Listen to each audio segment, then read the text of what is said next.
I'm Dean Newlund, and welcome to the Business of Intuition, where I coach, facilitate, train, and speak on the hard science and meaningful experience of intuitive leadership in business, so you can make better decisions, forge real connections, and creatively solve problems to amplify your impact and simplify your life. Welcome to the Business of Intuition. When I went to undergraduate school, I chose one that was in Vermont, and I absolutely loved the pastoral green surroundings and the cowbells and the starry nights and being able to really hear my own heartbeat. And then on the weekends, I would get on a plane and fly down to New York City, which I also loved that pace, but it was very different. Busy streets and plays and museums and going to bed at 3 o'clock in the morning.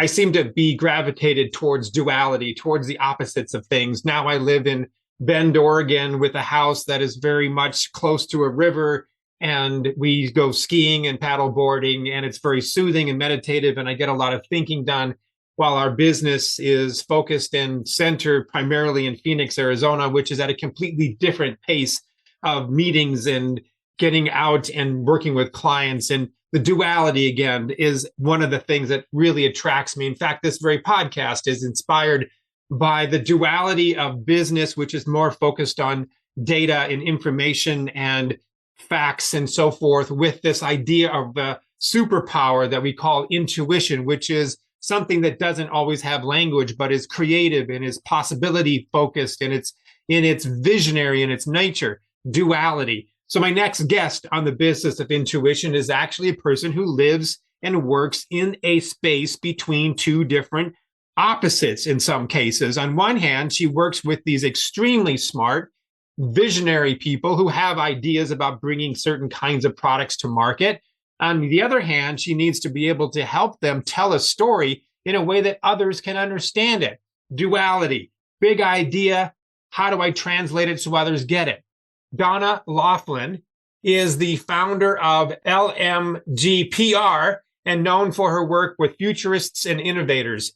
She has launched more than 500 companies, taking them from stealth to market leaders since forming her agency in 2002. She is also the host of Before It Happens, a leading narrative podcast featuring visionaries and the moments, events, and realizations that inspired them to change their lives for the better. Donna excels in the realm of storytelling and uses those skills to propel new companies into the mainstream. Donna Loughlin on the Business of Intuition.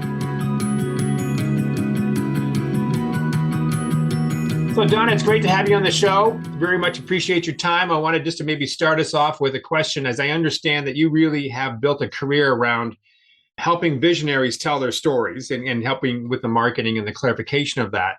When you look at some of the stuff that you're hearing from some of your clients around these big ideas that they have, is there one that really sticks out right now? Like, yep, I think this is going to happen. We may not have it right now. What is your prediction with some of the things that we might all have connection to that is not in existence at this point? So I work with a lot of emerging market visionaries, and I think one of the markets right now that I think still is really hot, even though I've been working in the space for a good 10 years, is automated robots. Robots doing jobs that you and I don't want to do, or others might not want to do, such as window washing robots, robots that actually assist law enforcement and municipalities to protect and to augment police action and monitoring. Robots that are in greenhouses or grow houses that are picking produce that once was in the agricultural belts of where I live in the Central Valley and this valley. There's a labor shortage and there's a talent shortage. And so some of these labor intensive jobs that were once filled readily are not being filled. And so who's going to do it? Robots are not taking our jobs, but there are jobs that robots are very willing to take.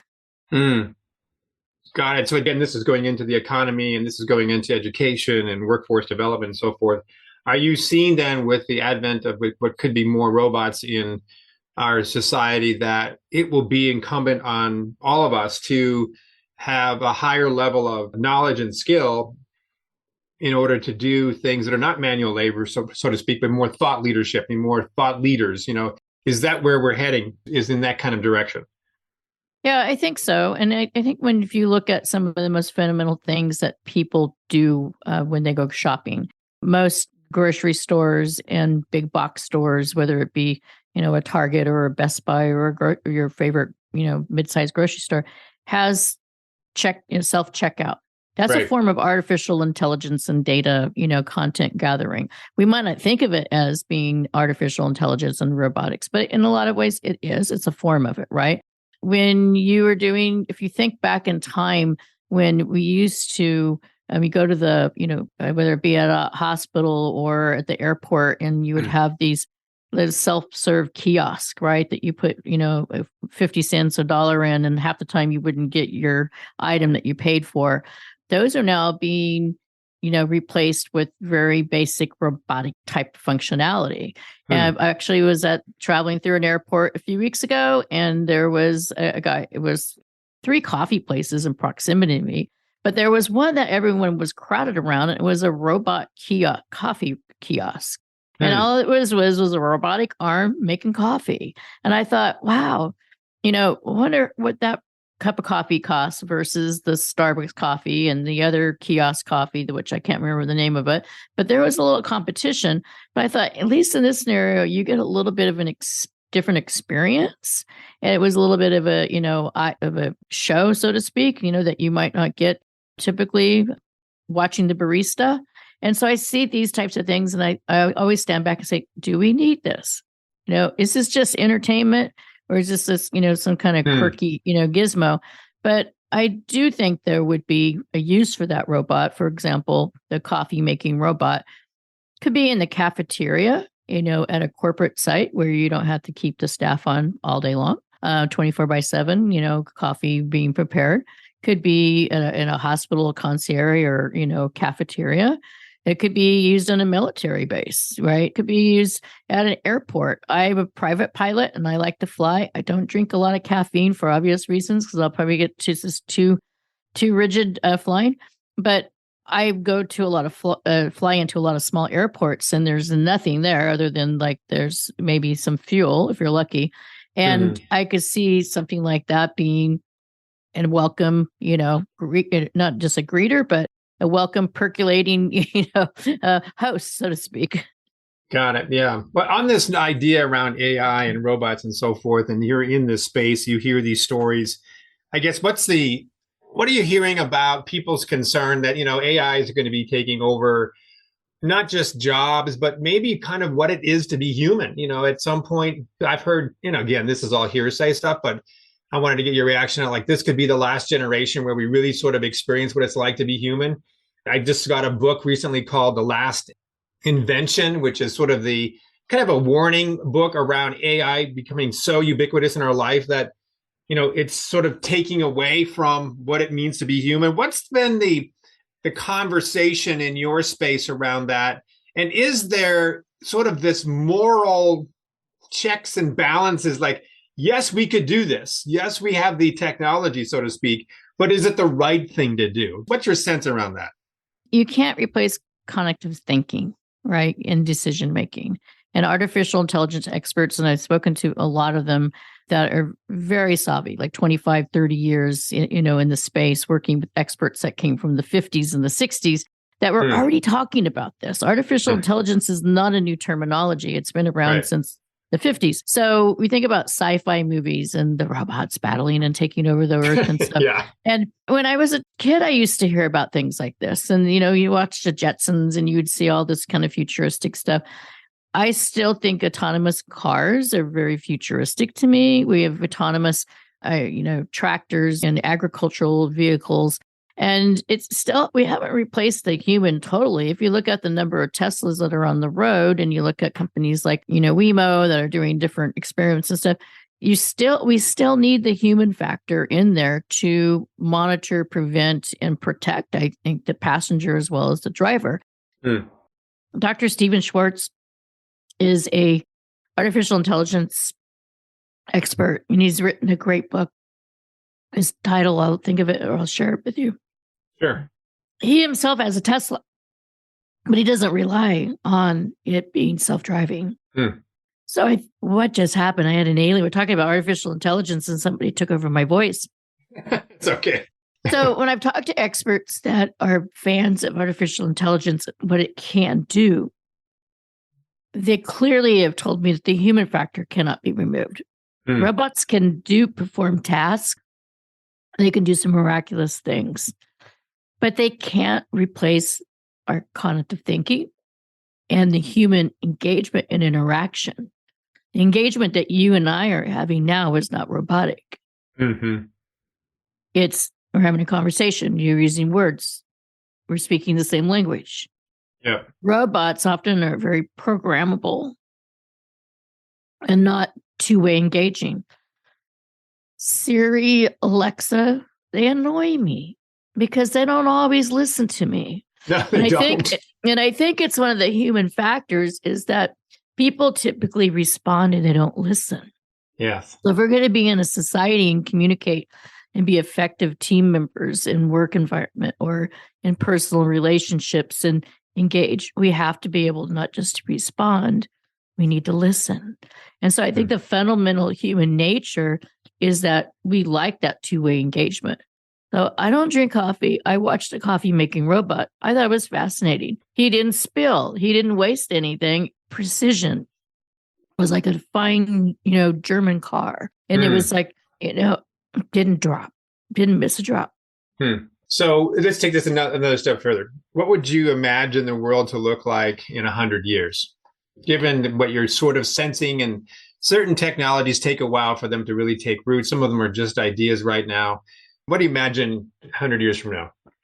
Wow, 100 years. Yeah. I think in 25 years, we will probably still be talking about fuel and EV and the power. I mean, California is a state in which I live in is very progressive, but not all states are adopting it. Not all countries are.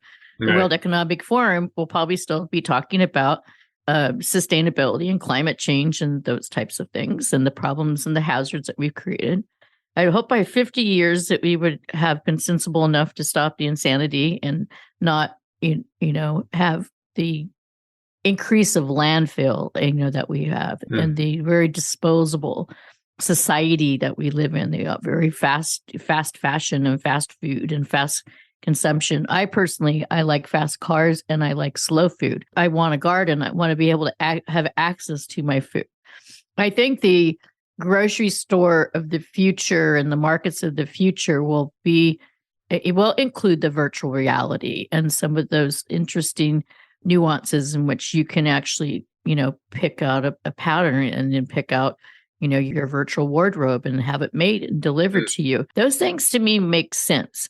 I would like to think that we don't eliminate the whole, the human factor, as I mentioned, but I do think things like the Hyperloop, which sounds really extreme now, and Elon Musk's, vision of what that could be, I think that actually sounds really cool and beyond the Jetson world, that if you could actually, what if you're a medical doctor and you need to, to administer a patient and you're in a totally different state, you need to be in another part of the world. That's pretty hyper important. Or if you, for business purposes, for personal travel and leisure, I don't think it's really, a requirement that we need to hyper ourselves to that degree. But I see essential, meaningful purposes or roles would make sense. I would hope that in 100 years that we're still thriving on Earth, that we still have a purpose and we have the conscience and we have the dignity in taking care of the Earth, that we all haven't left and gone to Mars or other planets because they're, it's interesting. I was reading something about SETI, the Center for Extraterrestrial Intelligence. And one of the things I like about that group, and there's the research and the science, is they're looking for things that actually help us understand the planet better. So when they a few years ago uncovered a whole species of crab that they thought just, extinct, and they exist. And what they can learn from the studying of those crabs to actually, bring back a a biosphere that which they thought, environment, which they thought was no longer, or the agricultural aspects of what can be planted and grown using hydropower or using solar power or using wind energy power and these different things that could reduce our carbon footprint. So I think right now, your question is I had to break it into 25, 50, 100 because 100 years is really far out there. So I hope that we make progressive steps to get there sensibly. And I think that we need to start nurturing the younger generation to think about these things too, not wait until the problem, in full existence, which I think is a little bit what we've done. Many years ago, when I was in undergrad, I lived in Vermont, went to school there, and got to be pretty embedded into a community just for a short period of time. And I noticed that people listened differently there as they would, say, contrast in New York City, a very different environment. So the environment had a certain effect on how people behaved and how people thought and how people listened in this case. And so as I think about that, your comment around listening as being one of these human characteristics probably won't go away. If you were to put ourselves, 50, 25, 100 years from now, and knowing that technology is human created, right? We are the masterminds behind all this. There is a mirror effect to this, right? There is an opposite to this. There's a connection to this, much like, a strategic plan is on one side, but the team that develops it is on the other. But they both need each other. They both evolve and fall and grow at the same time. So in that case, my question then is, what kinds of human attitudes and skills are we going to need even more of, or new ones that we don't now have, in order to fully embrace the technology of the future? Wow. The first thing that came to my mind, whether it's wrong or right, was more gratitude and less attitude. That's a great, can we just name that as the podcast show?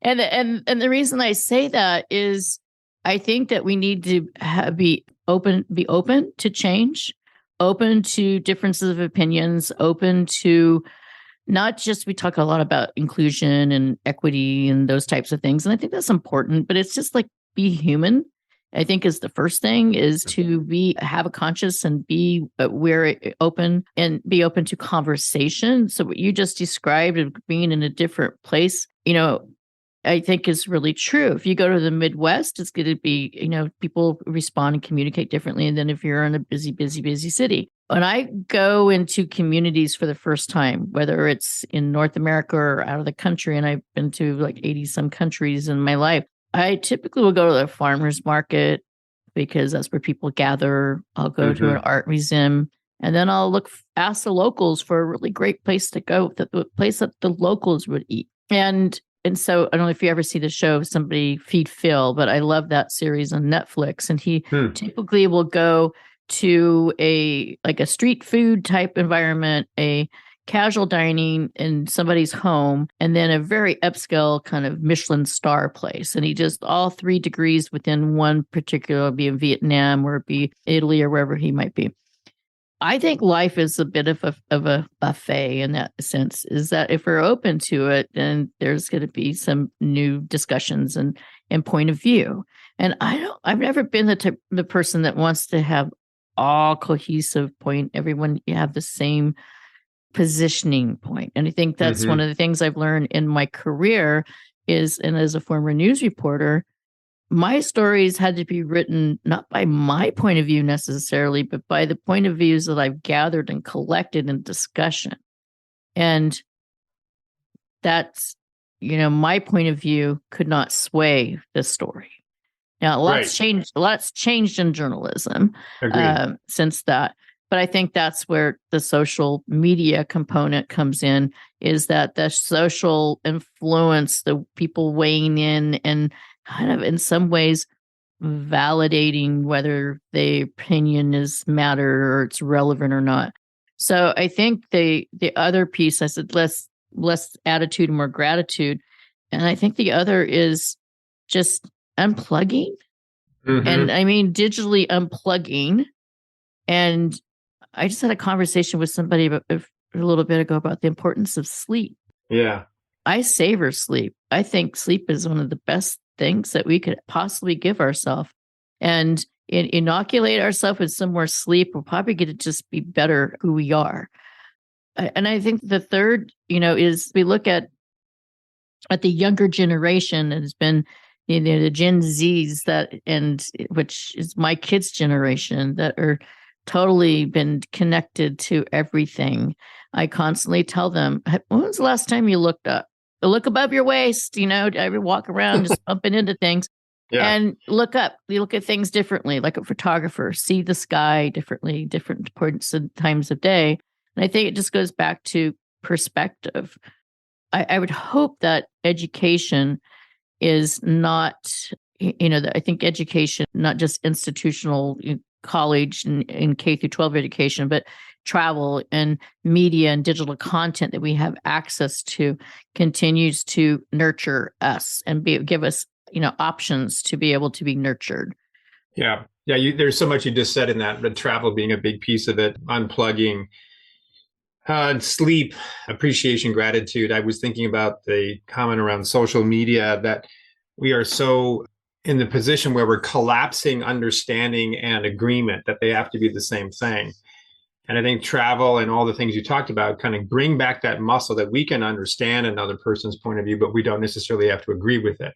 Unfortunately, social media, with all the likes that we have, indicates that I agree with what was just said. We don't necessarily have a button that says, I understand what you just said, I may not agree with it. So our measurement around social media seems to be focusing our attention towards agreement versus understanding.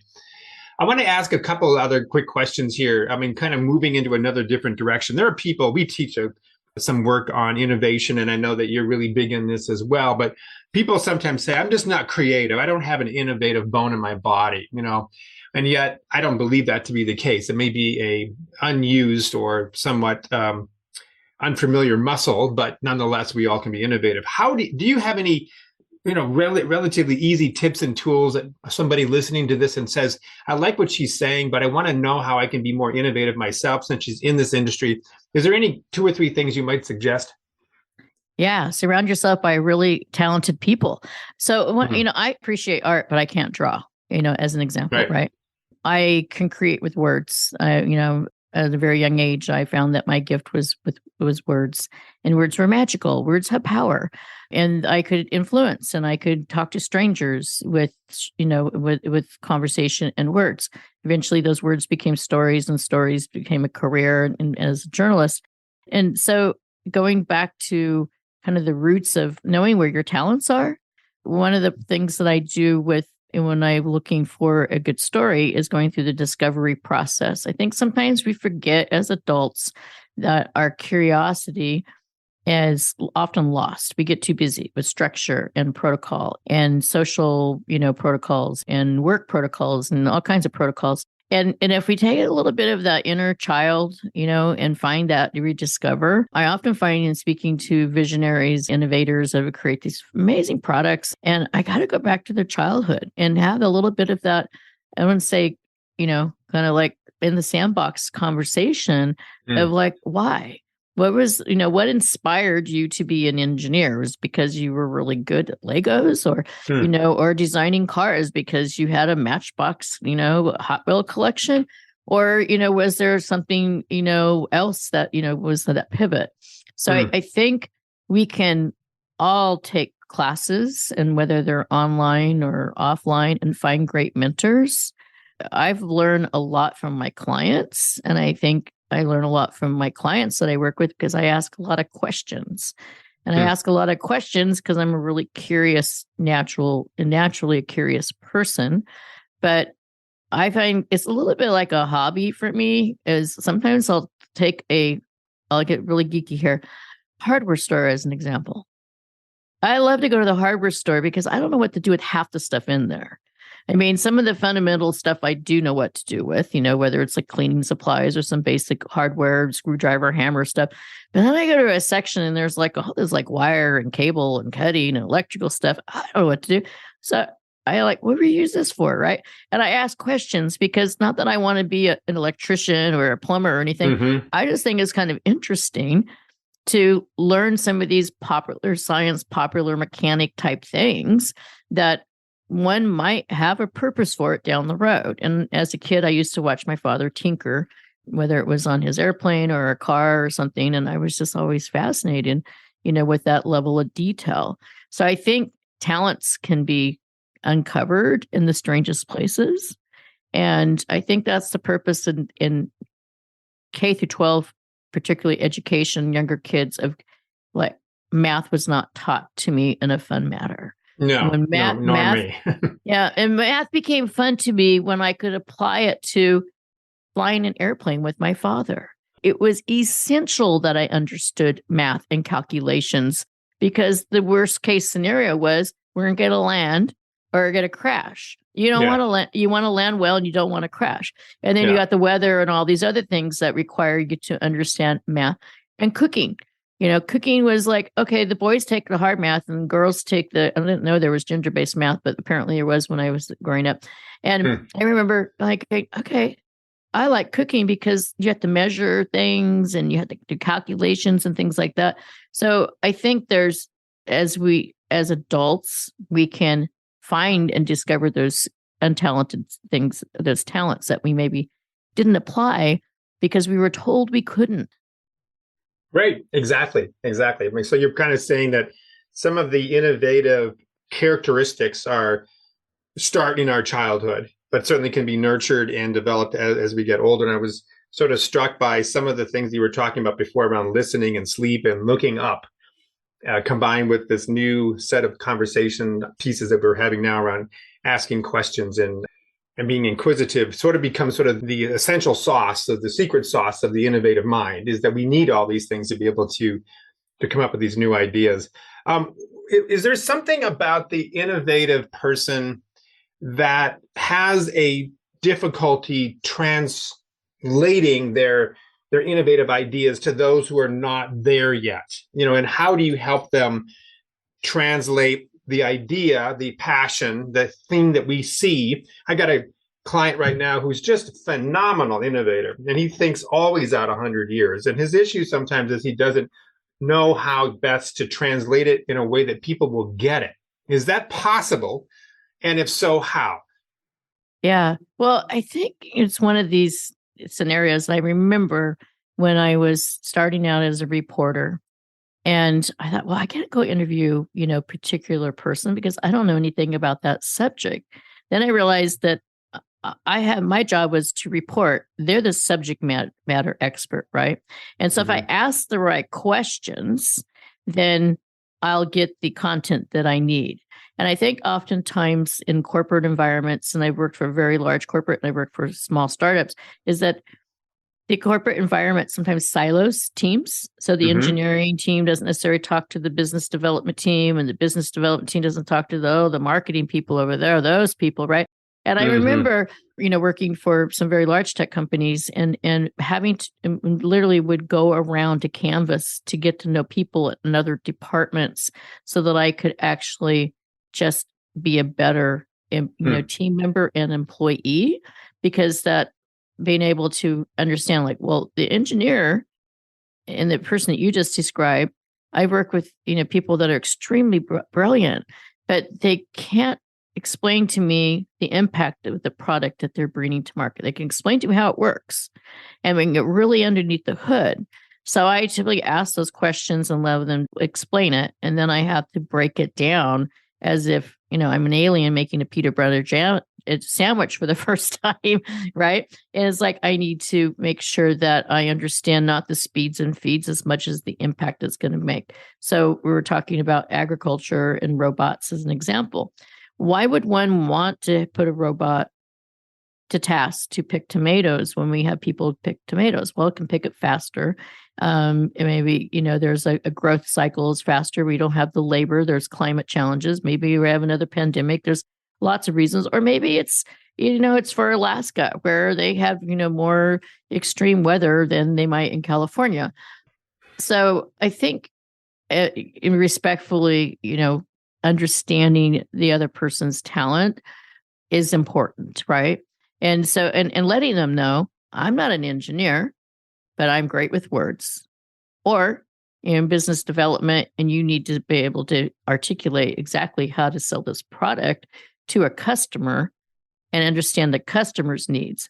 And so I think having that cross-pollination, and I've seen some people that are just there are very few people that have what I call the total it factor, that are extremely articulate in being able to take their product and then to bring it to market at the same time. And I think oftentimes it's just not navigating, and having the familiarity of going from, innovation to articulation.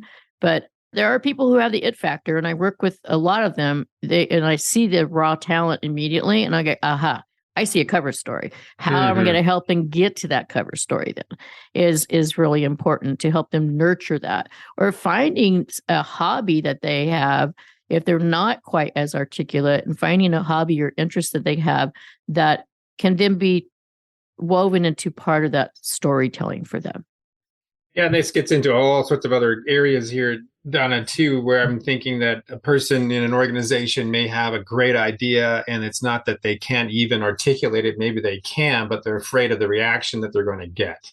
You're an idiot. You're stupid. That's crazy. That's pie in the sky. That's not realistic. We don't have a budget for it. Are you out of your mind? We got to get back to the actual job of doing the work while you come up with this idea. So some of it's environmental. Is how much do we encourage these divergent and expanded ideas? Do we have space for it in our agenda that we have? I just talked to a guy today, and he's spending 50, 60 hours a week in meetings. Like, how many of those different meetings do you have regarding anything that has to do with innovative thinking? None of it. It's all about operations. And so we don't have space for it. We don't put it into our corporate mindset in our agendas, and then we won't ever be thinking outside of whatever it is that we're trying to do. We will only be kind of recreating the same wheel that we've been creating for a long, long time. Yeah, that would exhaust me. It would me too. To that many meetings. I had worked for a company years ago, and the day kind of started at 3 p.m. because everything prior to that was meetings. And then it was, I felt like I was swing shift. So then the 3 p.m., then I would actually get my work, and I would go till like 8, or 9 after o'clock. The kids are in bed, and then you go back to the computer, and then you're back to getting all the work done that you should have gotten done during the day, but you couldn't because you were in a meeting. Yeah, exactly. Yeah. Well, I think if we look at when we were kids in the classroom, environment, and everything was curiosity and the newness and the unstructuring of things, right? You had structure in the classroom because it'd be just, discipline and, follow that stuff. But I don't know, in the last few years with the Zoom land extension of meetings in Silicon Valley now, there's a lot of layoffs that are happening, and people are like, oh, I didn't see this coming. Like, why was this coming? I don't know. It's kind of like a stuffed sausage. Like, we just kind of, I said less, entitlement. And there's certain things in the work environment that I think structurally need to be reset.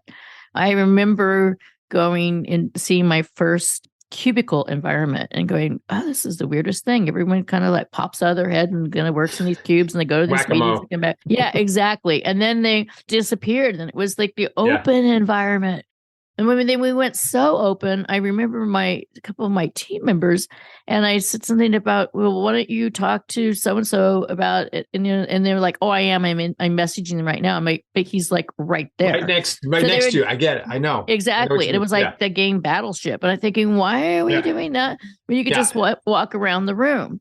And just to show that I never felt entitled in my own business, I had an intern once who felt a little off put. He didn't like where he was sitting. And he was sitting in the kind of the bullpen with everybody, kind of an equal neutral zone. And I said, well, would you like to sit at my desk? And he said, and I had a desk my desk was actually more towards the front. I didn't mind the UPS guy and thought I was an administrative assistant or the business. I really didn't care. I just wanted to run my business. And so he sat there and he says, oh gosh, I don't like sitting up here. He says, I have to sign for packages, and they deliver water, they deliver this, and they're not going to think that I'm really important. And I said, well, why do you need to feel important? Your workflow that you have and what you're contributing, I'd hope, that would make you feel valued, right? For him, it was status. Sitting at the front door meant that he was like the reception. And I grew up in an editorial environment where I didn't care where I sat as long as I had the opportunity to do my job. So just to show my point, I sat up there myself and I said, let me show you how it works. And the UPS guy came in, the FedEx guy came in, and the delivery people came in. I even had a client come in. And the client was like, well, this is kind of cool that you're sitting here at the front. And I said, I know, I'm the windows of the world. I see everything that's happening. But it was a little, is befuddled still a word? We used to talk about 100 years language, but I was befuddled that here, was an intern. And he felt that it was so important that he sat in a certain chair to feel good about himself. Yeah. I get empowered much, I don't know, much that doesn't rock my world. I actually worked in an editorial newspaper, a Pulitzer Prize winning newspaper, and they could smoke inside the newsroom. And there was only one window in the building, and this was in the East Coast. And I remember clamoring to get to the desk where the window was. Yeah, I bet. Because it was just nasty. I had to say that. Yeah. And he said, well, why do you like sitting by the window so much? And I laugh and I said, well, because I like I said I like the view, but it was really the fresh air. I should have been honest and said it was the fresh air. Yeah. It's funny you mentioned that. My dad was a newspaper man for 35 years. And, that open space concept you talked about is so true. I mean, it literally is just desks and desks and desks. And you would move around based on whatever you needed. And nobody really cared where it was. It was the work that they were doing, but they would yell out and they would get some help and information and get on a phone call. It was exciting. It was sparkling. It was, things were just popping. But Donna, this is, great stuff. I really, think that what you've talked about has been really inspiring. It comes back to me, it sounds like it's that human interaction is something that we will always have, and that it's also one of the main ingredients for innovative thinking. It's often our own thoughts that might spur a new thinking pattern, but it also could be the interaction with somebody else that through the questioning, through the listening, through that sort of relationship that we have with people creates innovation. And that's probably going to be hopefully something that we will have for many, many years to come. How can people connect with you? Well, very easy. LinkedIn is my favorite place to hang out. So it's just Donna Loughlin, and that's Loughlin. And then my podcast, Before It Happened, which is a show that I think challenges some of the things we've talked about, which is designed for visionaries and futurists and the future that they imagine. And I get to the point of the it factor for them is before it happened, before they made the decision to take their idea, their concept, or their product to market. And what happened? What was that pivot that they decided to do so? And so there's some crazy stories, such as an aerospace engineer deciding to make cheese. I mean, that's just wild, right? And so stories like that. So Before It Happened show on Instagram, Before It Happened on all major platforms, Spotify, Apple, Google, Amazon, and all those planetary places podcasting out. I got it. Thanks for joining me. It was great. Yeah, thank you so much. You bet. Thank you for listening to The Business of Intuition. If you enjoyed the show, please subscribe, rate, and review on Apple Podcasts, Google, Spotify, or wherever you get your podcasts. If you'd like to learn more about Dean or Mission Facilitators Leadership, go to mfileadership.com. That's mfileadership.com.